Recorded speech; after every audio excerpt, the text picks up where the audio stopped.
যেহেতু আদালত আজকে ওয়ারেন্ট ইস্যু করেছেন, সেই অনুযায়ী আইনশৃঙ্খলা রক্ষাকারী বাহিনীর দায়িত্ব হচ্ছে তাকে খুঁজে বের করে আদালতের কাছে গ্রেপ্তারি পরোয়ানাটা কার্যকর করে উপস্থিত করানো। র্যাবের কতজন সদস্যের বিরুদ্ধে এ পর্যন্ত ট্রাইব্যুনালে অভিযোগ হয়েছে বা ব্যবস্থা নেওয়া হয়েছে, আটক হয়েছে?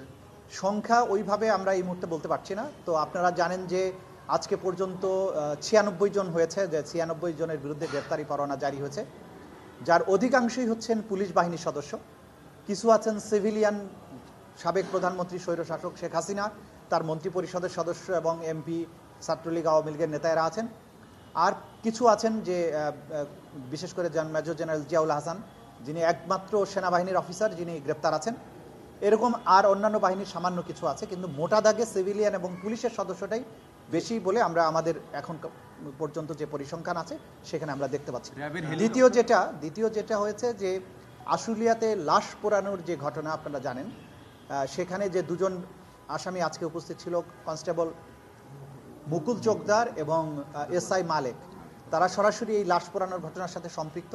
তো এই ব্যাপারে তথ্য উদ্ঘাটনের জন্য আমরা তাদেরকে জিজ্ঞাসাবাদের জন্য অনুমতি চেয়েছিলাম। আদালত তাদের একদিন করে জিজ্ঞাসাবাদের অনুমতি দিয়েছেন। 28শে জানুয়ারি মুকুলকে এবং 30শে জানুয়ারি মালেককে জিজ্ঞাসাবাদের জন্য আদালতের পক্ষ থেকে অনুমতি দেওয়া হয়েছে।